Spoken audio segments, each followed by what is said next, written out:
안녕하십니까. 그 지난 시간에 저희들이 부처님께서는 의식이 있고 생각이 있는 한길 몸속에 있는 세상에 대해서 이야기를 한다.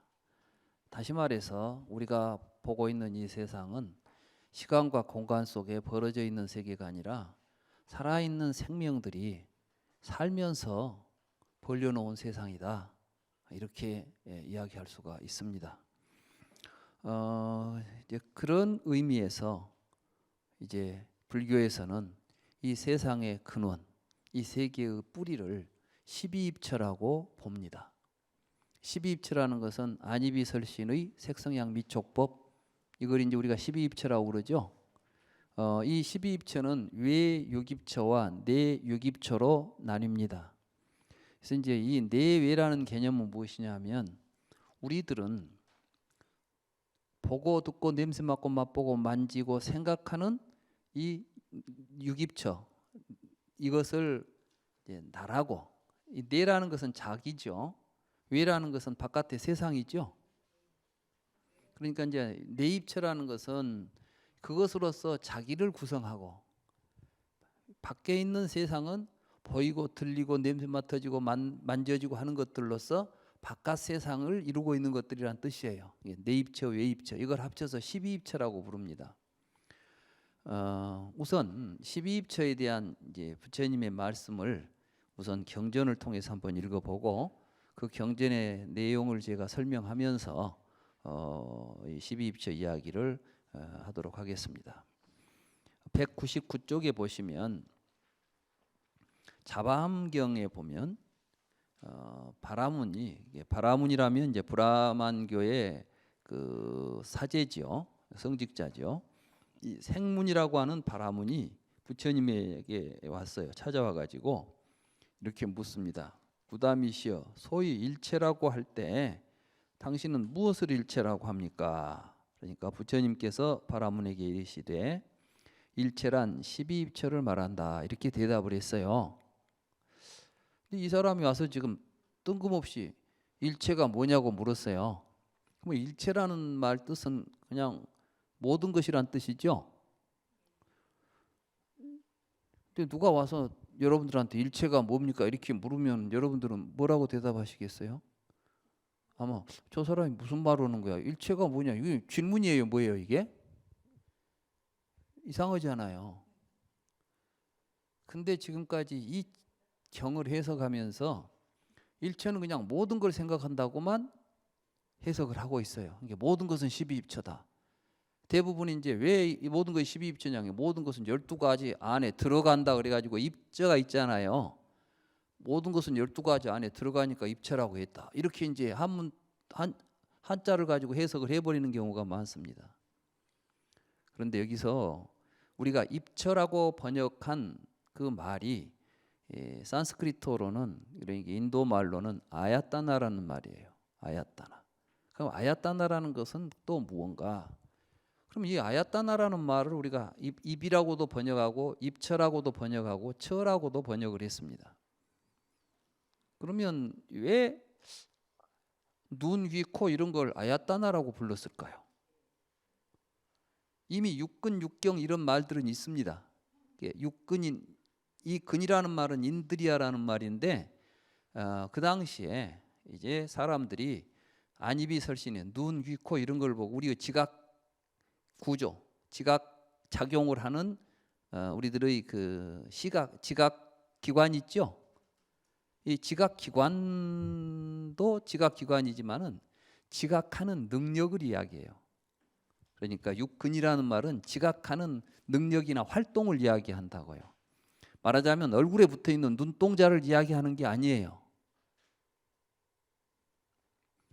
쉽게 말하면 우파니샤드에 보면 보니까 눈이라고 불린다, 이렇게 말합니다. 그러니까 보니까 눈이라고 불린다는 말은 뭐죠? 보는 시각 작용을 눈이라고 부르지 눈이 있어가지고 보는 놈이 아니에요. 그럼 왜 이 사람들은 그런 말을 쓰냐 하면은 눈은 눈이 있지만 진짜 그걸 보는 놈은 따로 있어요. 아트만이 봐요. 아트만. 이게 브라만, 아트만. 그러니까 영혼이 있어갖고 본다는 생각을 하는 거예요. 우리 안에 그것을 보는 내가 있는 거예요. 우리는 전부 그런 생각을 대부분 합니다. 여러분도 볼 때는 눈이 봅니까? 눈으로 내가 봅니까? 그래요. 눈을 통해서 내가 보죠. 이 생각을 유깁이라고 부르는 거예요. 그러면 밖에는 내가 보든 보지 않든 간에 밖에 보이는 놈이 또 들어있지요. 여러분들이 보는 모습, 여러분들이 보는 색깔 속에는 그 색깔을 내는 놈이 들어있는 거예요, 지금. 그러니까 뭐가 들어있는 놈이에요. 들어있는 장소란 뜻이에요, 처가. 무슨 이야기인지 아시겠어요? 그래서 이 말이 어디에서 처음 출현하냐 하면 이 우파니샤드, 이제 찬도기아 우파니샤드라고 우파니샤드 중에서도 아주 오래된 초기 우파니샤드에 속하는 우파니샤드에 이런 이야기가 나옵니다. 실로 일체는 브라만이다. 모든 것은 브라만에 생겨나서 브라만으로 돌아가며 그 안에서 숨쉰다. 그러므로 평안한 마음으로 이 브라만을 경배하라. 이때 지금 일체라는 말이 나왔어요. 일체. 그러니까 지금 일체는 브라만이다 이렇게 물었죠. 그 말은 뭐예요? 이 세상 모든 것은 브라만이 만들어냈다. 브라만에서 나왔다. 세계의 근원은 브라만이다. 일체의 뿌리가 브라만이다 이런 뜻 아니겠어요? 지금 이 브라만이 와서 부처님한테 일체는 뭐이냐고 물었을 때에 이 물음은 어떤 식의 물음이겠어요? 그러니까 우리 바라문교에서는 일체는 브라만에서 나왔다고 하는데 이 세상의 모든 것들이 나오고 있는 근본을 당신은 무엇라고 가르치고 있습니까? 이렇게 물었던 거예요. 그러니까 브라만에 상응하는 불교의 존재는 뭐냐? 이렇게 물은 거예요, 지금. 이해가 되세요? 일체는 브라만이다 이렇게 말했으니까 그러면은 쉽게 말하면 기독교에서는 일체는 하나님이죠. 하나님 일체를 만들었으니까. 그 다음에 이 자연과학에서는 일체는 원자지요. 모든 거 원자로 만들어져 있으니까. 어떤 유명한 물리학자가 이런 이야기를 했어요.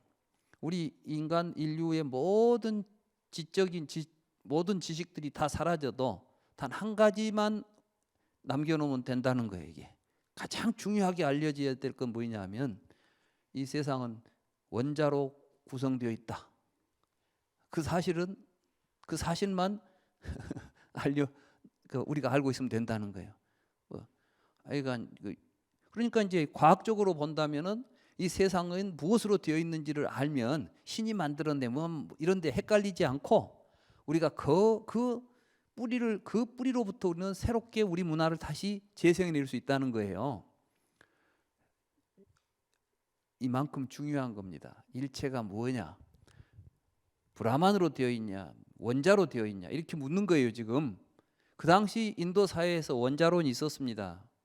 이게 뭐냐면 지수화풍 4대설이에요.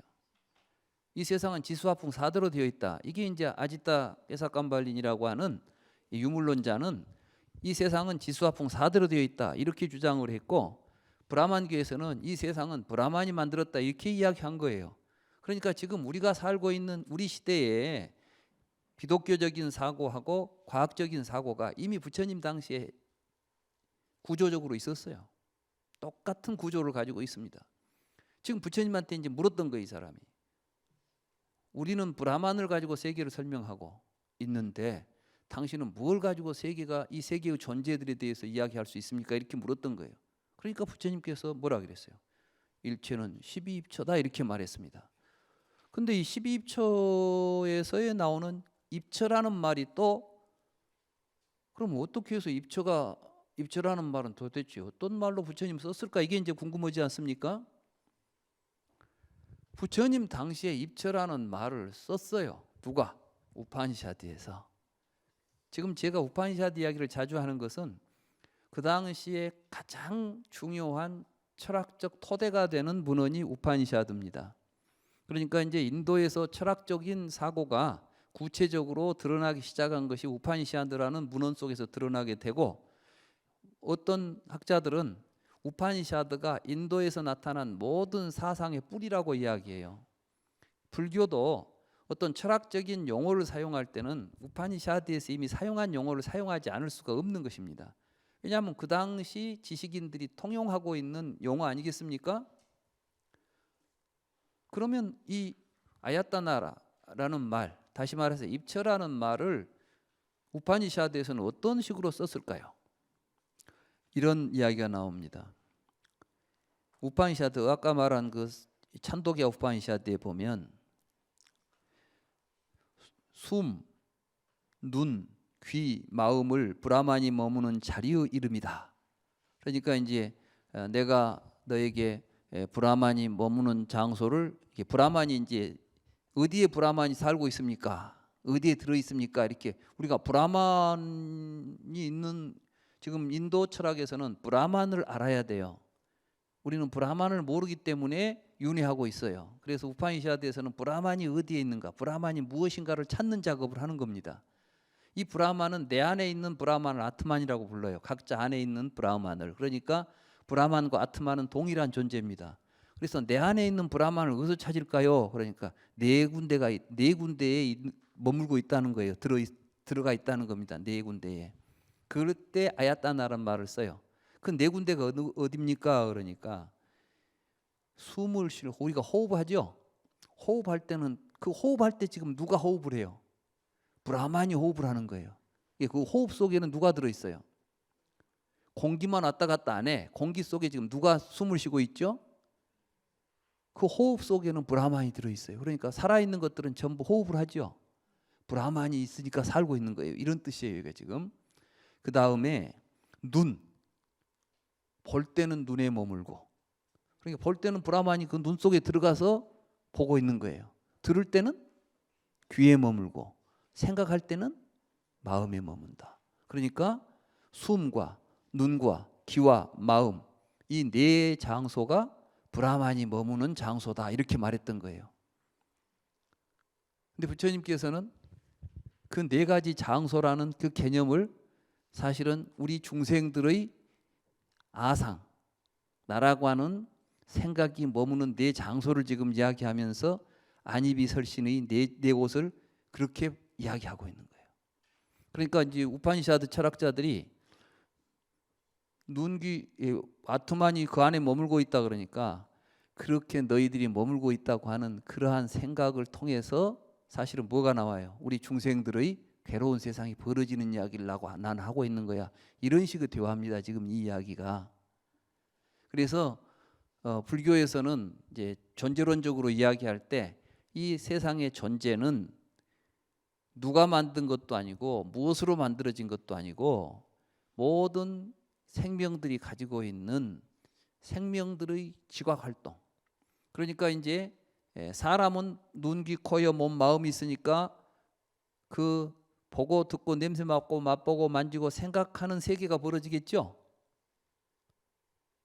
그런데 만약에 지각 구조가 우리와 다른 생명들은 어떤 세계가 벌어지겠어요? 같은 세계가 벌어지겠습니까? 다른 세계가 벌어지겠습니까?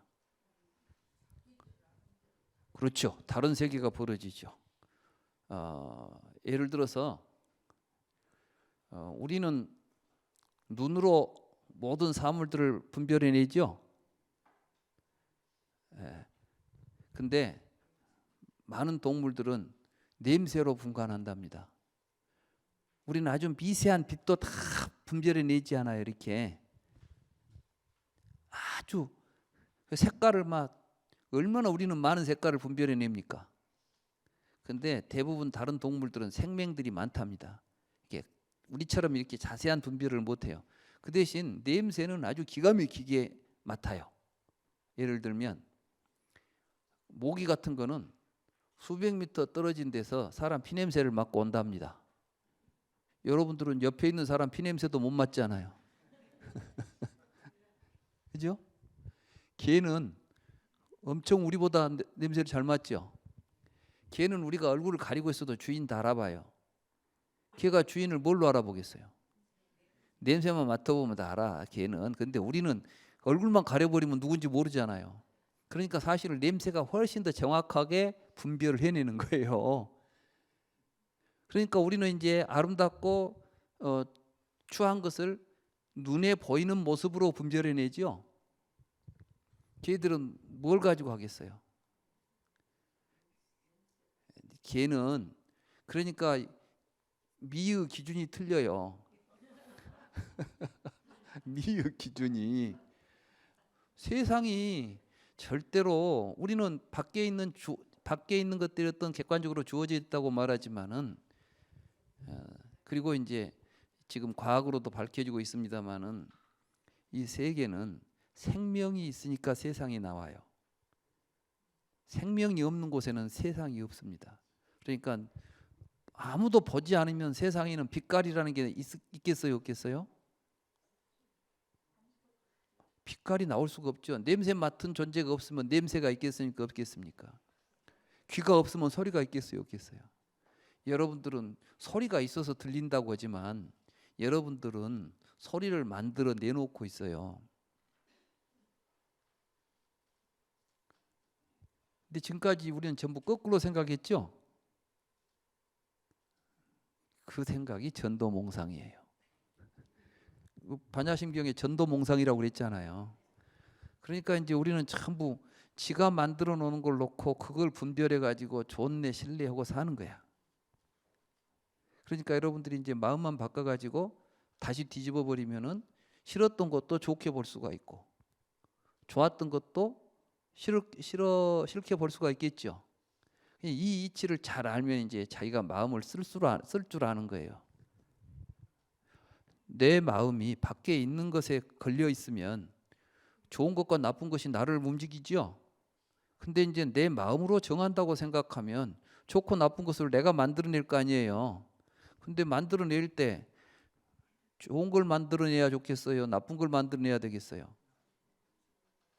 좋은 걸 만들어야 되겠죠? 여러분들이 화가 나면 바깥에 있는 것이 좋아져요, 나빠져요? 막 화가 났다. 그럼 밖에 막 나 화를 낸 놈이 있는 거예요. 근데 생각을 딱 바꿔서 자비로운 마음을 딱 가지면은 화는 사라지고 연민의 마음이 나타나고 사랑하는 마음이 생겨버리면은 달라지잖아요. 불교는 세상을 뒤엎으려고 해요. 근데 세상을 뒤엎으면서 바깥의 세상을 뒤엎으려고 하는 것이 아니라 안의 세상을 뒤엎어야 돼. 이게 혁명이에요. 지금까지 많은 세상의 영웅들이 세상을 엎었어요. 새 세상을 만들어 보자고 개혁을 하고 혁명을 했죠. 근데 그 결과가 얼마나 좋아요? 사실은 좋아진 것 같은데 전체적으로 보면 좋아진 게 없어. 오히려 인간들을 살면 더 괴로워졌어요. 부처님이야말로 위대한 혁명가예요. 부처님은 세상을 바깥에서 바꾸려 하지 말고 우리 안에서 바꾸자는 거예요. 지금 앞으로 우리가 이제 이 세상이 가야 될 길은 거기에 있습니다. 지금 막 누구 뭐 어느 정당을 밀고 뭐 정치를 잘해가지고 뭐가 되겠다. 제가 보니까 이 사람 이런 이념 저런 이념을 가봐야 결국은 대결을 벗어날 수가 없어요. 투쟁 속에서는 우리가 행복할 수가 없는 거예요. 그걸 극복하기 위해서는 우리가 전부 마음의 안에서 혁명을 일으켜야 됩니다. 이게 불교 운동이에요. 이 불교 운동은 조용하고 평화롭게 진행이 됩니다. 그러면서도 세상은 엄청나게 큰 변화를 가져올 수 있습니다. 지금 저는 우리 시대가 바로 그러한 거대한 혁명이 필요한 시대라고 봅니다. 그렇지만 이 혁명은 촛불을 들 필요도 없어요. 총칼을 들 필요는 더더욱 없고 어떻게 내 마음의 등불을 밝히면 되는 거예요.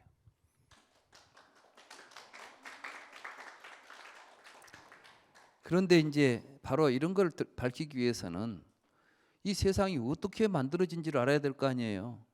이게 바로 우리들이 보고 듣고 냄새 맡고 만지는 데서 일어나는데 근데 이 고통스러운 세상은 어떻게 나타나냐면 보고 듣고 만지면서 그거 안에 이거는 보는 놈은 나고 보이는 것은 나 아닌 남이다, 이렇게 분별을 하면서 보고 있어요. 이게 12입처예요.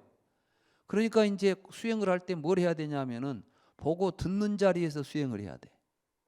이게 이제 불교 수행에서 사념처예요. 신념처.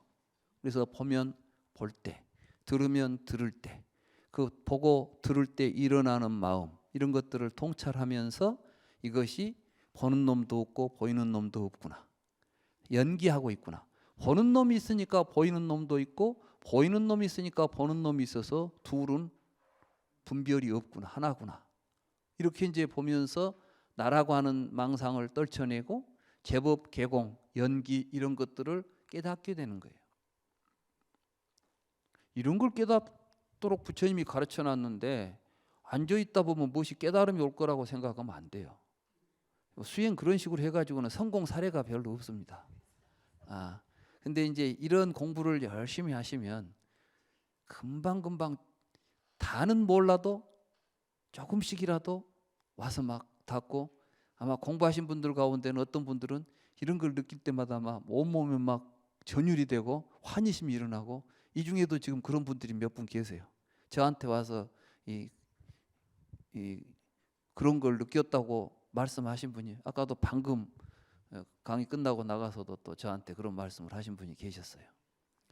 공부를 하면, 이 공부를 제대로 하면, 부처님께서는 그랬어요. 이거는 뭐 하루 저녁에도 깨달을 수가 있다, 제대로만 하면.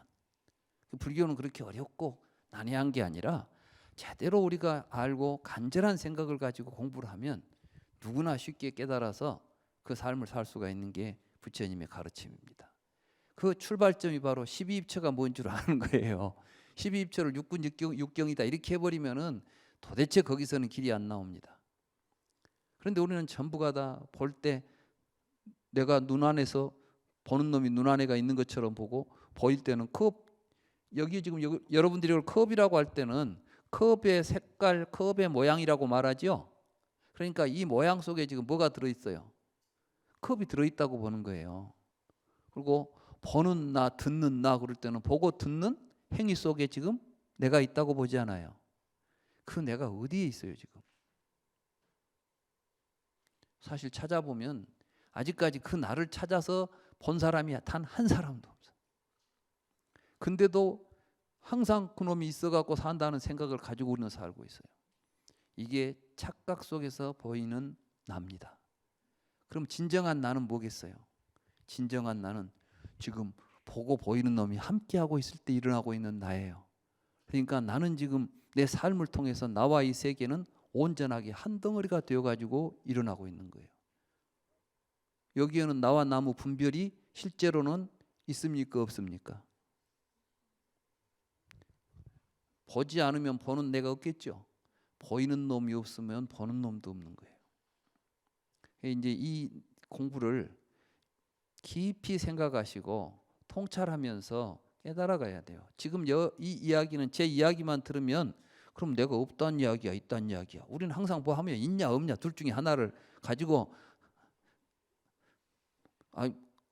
어영부영 하지 말고 있으면 있다 없으면 없다 말하라, 이런 식이에요. 이게 부처님, 제가 이제 중도 지난번에 이야기했죠. 부처님께서는 유무중도, 세상 사람들은 있다 없다라는 생각에 빠져 있는 거예요.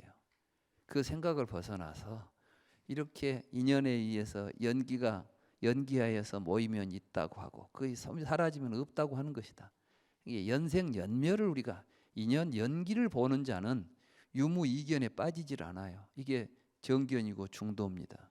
이 중도에서 볼 때 이제 12입처가 잘못된 생각이라는 것을 볼 수가 있는 거예요. 그래서 이렇게 우리는 이제 12입처는 일체가 12입처다라는 말은 다른 말로 말하면 중생들의 괴로운 세계는 무명에서 연기한다는 말과 다름이 없는 이야기입니다. 그러니까 우리가 연기서를 보게 되면은 12입처가 있지만 그 앞에 무명이 있으니까 행이 있고 행이 있으니까 식, 명생, 육입 이렇게 나오죠. 근데 사실은 이것도 한 줄로 되어 있다고 해서 쭉 직선으로 되어 있는 이야기가 아니에요. 이제 이 연기의 사유라는 것도 제대로 잘 갖춰서 하게 되면은 굉장히 이게 이제 좀 입체적으로 이게 또 살아서 움직이는 역동적인 우리들의 의식의 흐름을 이야기하고 있어요. 그런 이야기들을 앞으로 이제 공부하면서 오늘 이야기는 이제 유깁철을 중심으로 해서 불교에서 말하는 세계는 무엇으로 만들어진 것도 아니고 누가 만든 것도 아니다. 그럼 뭐냐? 우리들이 살아가면서 보고 듣고 냄새 맡고 맛보고 만지는 삶 속에서 일어나는 것들이 세계다. 이 이야기를 지금 하고 있는 겁니다. 이게 부처님이 말씀하신 세계예요. 불교의 세계관입니다. 이것을 화엄경에서는 일체 유심조다 이렇게 말했죠. 뭐 마음 안에 있는 것이 뭐 세상을 만들어냈다는 이야기가 아니라 우리의 삶이라는 것이 마음이 없으면 살 수 있어요, 없어요? 없죠. 그러니까 삶에 의해서 세상은 벌어진다는 말을 일체 유심조라고 말하는 겁니다. 그러면 우리 마음은 뭘 하고 있어요? 마음을 가지고 우리가 뭘 하죠? 업을 짓죠. 업을 짓잖아요. 그래서 세상은 또 업보다 이렇게 말하는 거예요. 그러니까 우리가 마음을 통해서 업을 짓잖아요. 업을 지으면 또 그 업에 의해서 마음이 형성돼. 이해가 되세요? 그러니까 이제 마음 공부를 하려면 마음만 보고 있어가지고 마음 공부가 되는 게 아니라 이 마음 공부는 결국 몸으로 하게 돼 있어. 왜냐하면 내가 몸과 말로 행동을 해야만 마음에 또 변화가 일어나죠. 예를 들어서 그래요. 다른 사람한테 내가 어려운 사람들한테 내가 보시를 많이 해야지.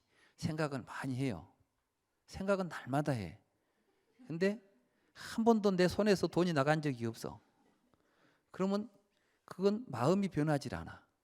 어제 똑같이 오늘 또 똑같이 생각만 일어났다 말아버려. 근데 이제 직접 행동을 해요.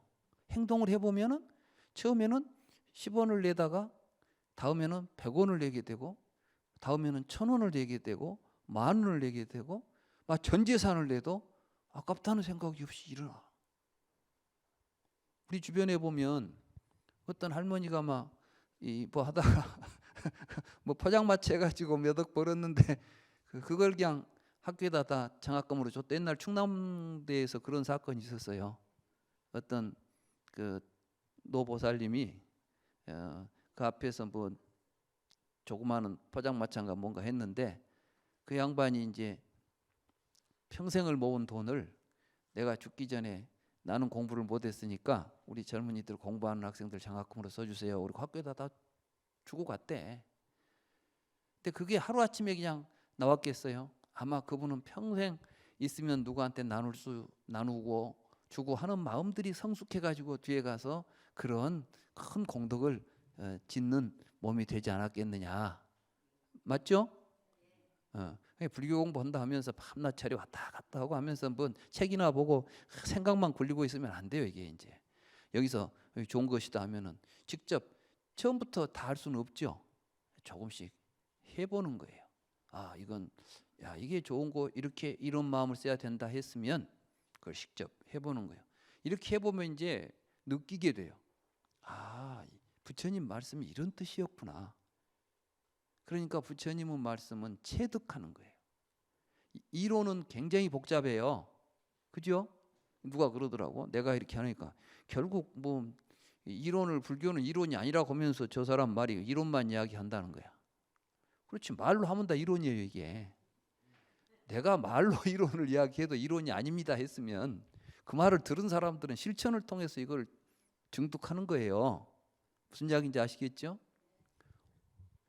이론적으로 말하면 연기론이라는 이론이에요. 이게. 근데 이 연기론은 이론만 가지고는 되는 이론이 아니라 여러분들은 누가 만들었냐? 하느님이 만들었다. 무엇으로 만들었냐? 원자로 만들었다. 이건 알고 나면 할 일이 없죠. 알고 나면 할 일이 없는 것들이야, 이론들이. 근데 불교 연기론은 뭐냐 하면 그래, 우리의 마음이 세상을 만든다는 이론이에요. 이론은 그래. 근데 마음이 만든다는 이론만 알고 있다고 되는 게 아니라 그러니까 내 마음을 어떻게 만들어야 되겠다. 이제 어떻게라는 답이 나오죠. 연기설을 이해하고 보니까 아까 하나님이 세상을 만들었다, 원자로 만들어줬다 그러면 내 할 일이 없잖아. 하나님이 알아서 할 일이고 원자들이 알아서 할 일이지. 근데 이 세상은 우리들의 마음에서 연기한 것이고 마음은 우리들의 행동을 통해서 형성되는 것이다. 이런 것들이 원리로서 우리에게 드러났으면 우리는 내 마음을 변화시키기 위해서 행동을 하고 행동을 통해서 변화된 마음으로 다시 행동을 하다 보니까 내 마음에 큰 변화가 일어났다는 것을 누가 느끼겠어요? 스스로 깨닫는 거예요. 이걸 보고 이제 자각이라고 그래요. 자각. 스스로 깨닫는 법. 이건 부처님이 대신 깨달아 줄 수도 없어. 부처님은 우리한테 그렇다는 원리를 설명해 주고 가르쳐 줄 뿐이에요. 아시겠어요? 이게 부처님은 말씀을 우리가 들으면 듣고만 있으면 이론이죠. 그 이론은 그런데 반드시 우리가 실천을 하면 체험적으로 자기화가 될 수밖에 없는 이런 이론이에요. 한 가지 이제 확실한 것은 우리가 육근 육경, 항상 우리가 그 아비달마 불교에서 육근 육경이 12입처다 했던 것들에 대해서 육근 육경은 12입처와는 같은 것이 아니다 하는 이야기를 이제 분명히 알아야 되겠고, 실제로 불경 속에서도 육근 육경은 다른 식으로 이야기를 합니다.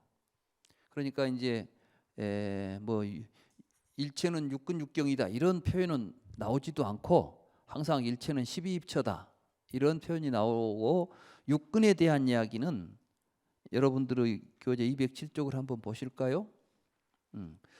육근에 대한 이야기는 육근을 조복하지 않고 단속하지 않고 지키지 않고 붙잡지 않고 닦아 길들이지 않으면 미래세에 반드시 괴로운 과보를 갖는다. 이와 같이 육근을 조복하고 단속하고 지키고 붙잡고 닦아 길들이면 미래세에 반드시 즐거운 과보를 받는다. 이 말은 뭐냐 하면은 육근이라는 것은 보고 듣고 냄새 맡고 맛보고 행동하는 생각하는 우리들의 지각 활동이에요. 우리 이런 지각 활동을 할 때 우리의 육근이 우리는 어떤 식으로 작동하냐 하면은 육입으로 작동할 때는 항상 욕심으로 작동하죠. 여러분들은 좋은 것만 볼라 해. 이게 뭘 보고도 지 좋을 대로 봐버려요. 요즘 가짜 뉴스가 유행한다면서요. 근데 지 마음에 드는 이야기가 진실로 들려. 사람들이 대부분 그렇게 살아요. 그러니까 이제 편가름들이 일어나는 거야. 근데 이 편이나 저 편이나 하면 전부 정의롭습니다. 내가 옳고 이래야 된다는 거야. 막 죽으라고 막 자기 주장을 해. 근데 알고 보면 그 안에 뭐가 들어있어요? 전부 지금 조복하지 못했어 육근을. 이게 육근을 조복하라는 것은 뭐냐면 볼 때 욕망에 물들지 않고 편견에 물들지 않고 바르게 볼 수 있도록 하라 이런 뜻이에요. 단속하지 않고 잘 단속을 해야 돼. 다시 말해서 우리는 자꾸 이 눈이 막 좋은 것만 보러 다니잖아요. 예. 그러니까 이제 우리 어떤 오용락을 취하는 것들이 다 이 조복을 못하니까 생기는 것들이에요. 눈으로 좋은 것 보고 싶고, 코로 좋은 것 냄새 맡고 싶고, 귀로 좋은 소리 듣고 싶고, 이런 데다 돈 많이 쓰지요. 누구는 막 오디오에다가 돈을 쓰면 끝도 갓도 없대요. 그게 귀 호강을 시키려고. 이건 이제 조복을 못 시켜서 일어난 일이에요. 조복을 시켜버리면은 그런 데서부터 우리가 이제 움직이질 않아 마음이. 그런다고 해서 안 보고 안 듣는 건 아니겠죠. 그러니까 육근은 항상 우리가 수행을 할 때 육근 수호를 하는 거예요. 근문을 수호하라. 그래서 불교 수행은 보고 듣고 냄새 맡고 맛보고 만지고 생각하는 데서 출발해요. 수행을 어디서 딴 데서 하려고 하니까 마음 공부를 어디서 하냐 그러니까 마음을, 실제로 이제 많은 분들이 그렇죠. 불교는 마음을 닦아야 된다고 하는데 마음 공부를 어떻게 합니까? 뭐 속을 들여다봐라. 관심 뭐 속을 들여봐라. 뭐가 마음이 어디가 있는지가 보이지도 않고. 그죠? 근데 마음은 어디에 있냐면 여러분들이 볼 때 일어나고 들을 때 일어나고 이게 다 마음이에요. 근데 여러분들은 그것이 마음인 줄을 모르고 밖에 무엇이 있다고 보고 돌아다니고 있으니까 그때 이제 아, 내 마음에서 이거 일어나고 있구나라고 보기 시작하면 마음이 보이는 거예요. 그래서 근문을 단속하면 이것부터가 육근을 통해서 마음을 보기 시작하는 겁니다. 조복하고 단속을 지키고 붙잡고 닦아 길들여라. 그러면은 그렇지 못하니까 우리가 항상 괴로움 속에 빠지는 겁니다. 불교 수행은 아주 신념처라는 게 이거예요. 신념처. 그러니까 불교에서 이제 사념처 가운데 신수신법이 있지 않습니까?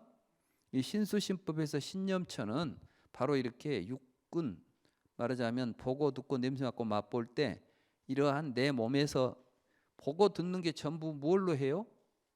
우리 몸으로 하지 않아요. 그러니까 이 몸을 가지고 보고 듣고 냄새 맡고 맛볼 때마다 항상 거기에 집중해서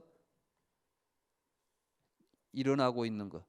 보는데 아우 저거 갖고 싶어 이런 생각이 나면 이건 욕심이야.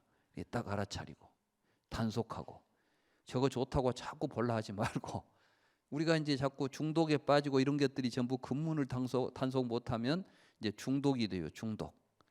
그래가지고 보던 것을 계속 봐야 되고 안 보면 막 불안해지고 그러죠. 못 느끼셨어요? 평생을 그렇게 사셨잖아 우리가 지금까지. 근데 이제 그것으로부터 벗어날 수가 있어요. 이걸 보고 해탈이라고 그래요. 자유롭게 된 거. 불교 해탈이라는 건 이렇게 우리 일상적인 삶 속에서 자기가 무엇에 묶여 있는지를 알아야 벗어날 수 있을 거 아니에요.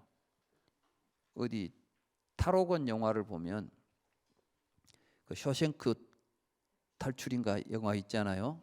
그 영화를 보니까 그 탈출을 하기 위해서 그 사람이 뭘 하냐 하면 먼저 도면을 구해요. 그래가지고 이 감옥이 어떻게 생겼는지를 먼저 싹 이해하는 거예요. 그랬죠? 그러고 나서 정확한 지점에 이제 어디로 뚫고 가야 내가 나갈 구멍을 찾겠구나 해가지고 이제 도구를 만들어 가지고 계획을 세워 가지고 날마다 했잖아요. 결국 가서 탈출에 성공하지 않아요. 이게 수행도 마찬가지인 거예요. 다시 말해서 우리가 지금 해탈하자는 것은 뭡니까? 지금 뭔가 갇혀 있으니까 벗어나자는 거예요. 그러려면은 내가 무엇에 갇혀 있는지를 알아야 될 거 아닙니까? 근데 불교 공부하면서 해탈 열반을 구한다 하면서도 그냥 해탈 열반만 하고 싶어 하지 무엇으로부터 어디로 가서 해탈할지를 생각을 안 하고 사는 거예요. 근데 부처님께서는 그런 공부는 아니라는 거죠. 그렇게 해서는 안 돼. 이 감옥을 누가 만들었다고? 유깁처가 만들었죠. 12입처가 만든 감옥이에요. 지금 세간. 그 세간을 만든 12입처가 바로 보고 듣고 냄새 맡고 만지면서 잘못 본 것이 12입처예요. 그러니까 이제 이 보고 듣는 이것을 단속을 잘 해가지고 벗어날 길을 찾는 거예요. 이게 불교 수행 원리가 그래요. 그러니까 수행을 하더라도 원리를 알고 이 경을 보면 이제 그렇게 나오잖아요. 그러니까 일체는 12입처다 그래놓고 육군을 잘 지켜야 된다 이런 말이 나오잖아요. 그러기 위해서 육입처라는 말을 썼고 육군이라는 말을 쓴 거예요. 같은 보고 듣는 이야기를 하면서도 이런 차이를 가지고 경이 설해져 있으면 그 차이를 알고 경을 읽으면 우리가 바르게 이해할 수가 있는 것입니다. 그러니까 육군을 잘 수호하면은 세간이 사라지겠죠.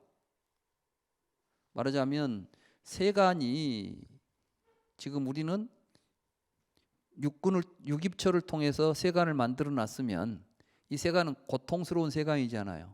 그래서 근문을 잘 수호해서 육입처가 사라지면은 세간이 멸하지요. 이걸 보고 열반이라고 그래요. 세간이 멸한다 해서 바깥 세상이 없어지는 게 아니라 우리가 지금까지 왜곡된 마음을 가지고 벌려놨던 고통스러운 세상이 사라져요. 다시 말해서 모르고 저 원수 아이고 저 못된 것 하고 밤낮 괴롭게 바라봤던 대상이 그게 아니구나. 그러니까 그냥 있는 그 자리가 이제 그대로 극락으로 되는 거예요. 그러니까 우리가 이제 한 마음을 깨달으면 처처가 극락이고 그 한 생각을 뒤집어서 헛생각을 하면 우리가 삶 자체가 고통인 거예요. 불교는 이제 그 이야기를 하는 겁니다. 이런 이야기는 뭐 선가의 이야기, 육조 해능대사의 이야기라고 해서 다를 바가 없어요. 마음이 미혹하면 중생이고 마음이 그 마음을 깨달으면 부처예요. 그 이야기가 다 이런 데서 나오는 거예요. 그러니까 아까 미혹한 마음이 12입처라면은 이제 깨닫는 마음이 뭐예요? 육군을 수호하면 마음이 밝아지는 거예요. 이렇게 아시겠습니까? 예.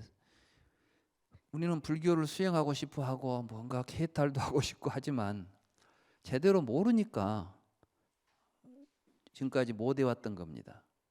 근데 우리는 이제 이렇게 부처님 가르침을 제대로 알아서 공부를 하면 반드시 누구나 다 부처님과 같은 깨달음을 얻고 고통으로부터 벗어날 수가 있고 또 우리가 살고 있는 우리들의 세상을 밝고 행복한 세상으로 만들어낼 수가 있습니다. 네, 늦은 시간 수고 많으셨습니다.